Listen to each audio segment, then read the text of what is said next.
midi, Maxime Switek.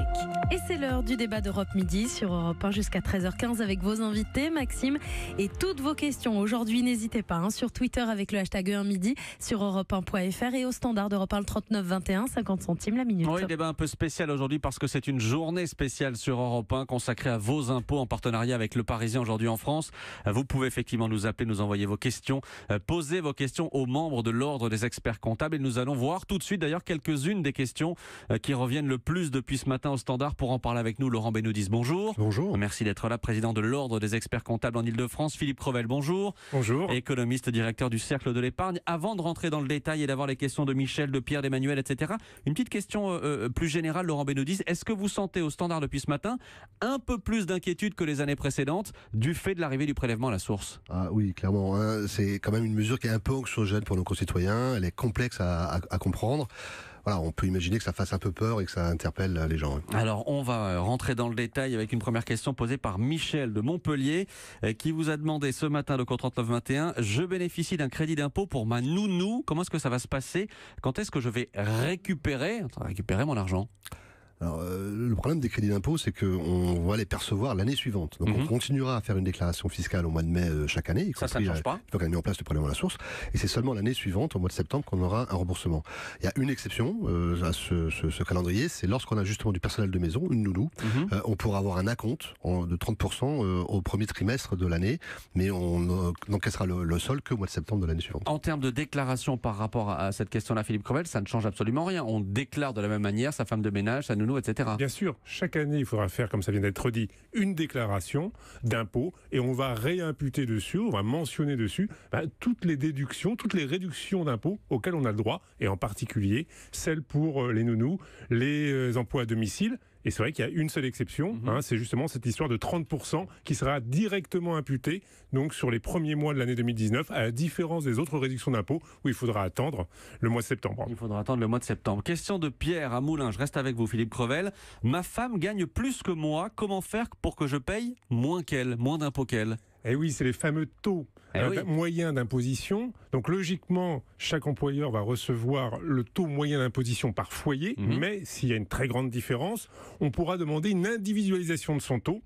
Et donc il faudra mentionner donc à Bercy le fait qu'on souhaite bénéficier d'une individualisation et de ce fait permettre d'avoir un taux plus faible et donc évidemment en contrepartie sa conjointe, sa femme aura un taux plus élevé. Mais ça on le demande quand, Laurent Benoudis ? Eh bien maintenant, quand vous allez faire votre déclaration en ligne, le taux va s'afficher, ça sera le taux global, mais vous pouvez aussi tout de suite. Pour le couple ? Exactement, mais ça sera l'occasion de cliquer pour demander l'option pour des taux individualisés et vous avez le taux qui s'affiche automatiquement, vous dites voilà le taux pour votre épouse et le taux pour vous. Mais ça veut dire que ça veut dire que les deux vont s'équilibrer entre les deux membres du couple, ou est-ce que on peut effectivement avoir là quelqu'un qui en paye moins mais qui rattrape ensuite, vous voyez ce que je veux dire, parce qu'il a simplement pas voulu qu'on dise au service de paye de sa boîte qu'il gagne plus ou que le mari gagne plus, etc. Alors, il a une autre possibilité. Ce serait d'utiliser le taux neutre. Oui. Ça veut dire demander à Bercy d'avoir un taux d'imposition qui ne tienne pas compte des revenus de son conjoint ou de sa conjointe. Et ce taux neutre sera calculé par rapport à ses revenus salariaux. Et donc dans ces cas-là, il n'y aura évidemment aucune information sur sa situation familiale. Sinon, il n'est pas possible évidemment de changer à tout moment son taux. On peut faire des corrections. Et donc demander si la situation financière change à Bercy, donc dans les 2 mois après le changement, de changer de taux, et le Bercy s'engage à le faire rapidement, délai de 3 mois à peu près, pour corriger le taux, mais on ne peut pas évidemment jouer à modifier les taux, et il faut évidemment qu'in fine, le montant d'impôt dû soit celui qui correspond donc au foyer fiscal. Évidemment, et c'était la question d'Emmanuel qui appelait ce matin de Paris, Laurent Benoudis. En cours d'année, si j'ai une perte de revenus, est-ce que ça va changer mon taux ou pas ?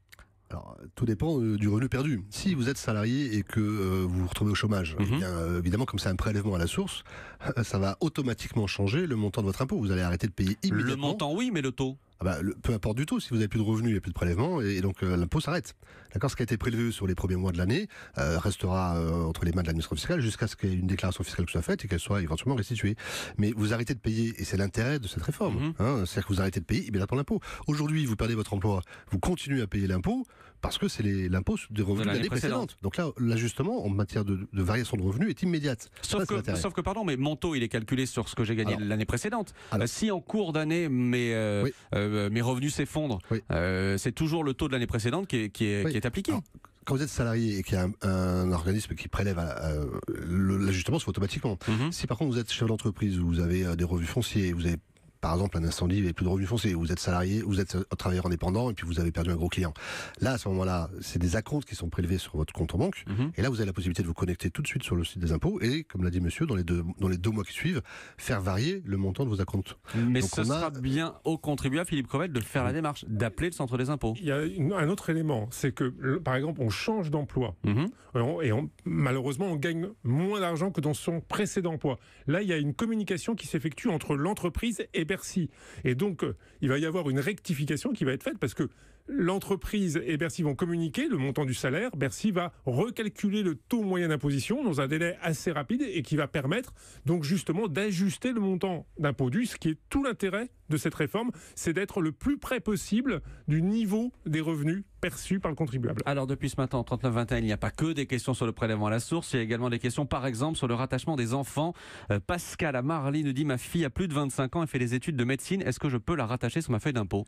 Laurent Benoît. Si elle a plus de 25 ans, c'est pas possible. Il faut avoir au plus 25 ans au 1er janvier de l'année 2017. Alors j'ai une question pour corser les choses. Sabine Arras qui nous dit: mon fils a 25 ans, tout pile au 1er mars 2017. Est-ce que j'ai le droit de le rattacher? S'il est étudiant, bien sûr. S'il est étudiant, oui, d'accord. Au 1er mars 2017, aucun problème, 25 ans.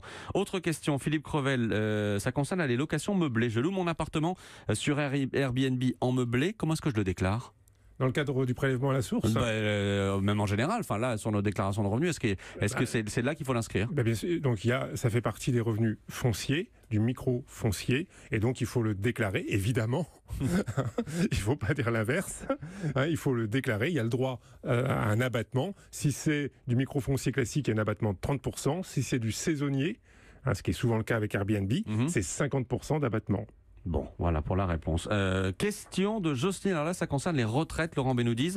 Pour déclarer mes indemnités de retraite, j'ai entendu que je pouvais étaler l'imposition de ces indemnités. C'est tout à fait possible, effectivement. Vous pouvez opter pour un étalement sur 4 ans de ces indemnités qui sont exceptionnelles. Vous les touchez en général qu'une fois dans votre vie. Et donc, pour éviter qu'il y ait une trop grosse augmentation d'impôts, vous savez que le taux est progressif par rapport aux revenus, on peut opter pour avoir un étalement sur 4 ans et on paye l'impôt dans ces cas-là sur 4 années.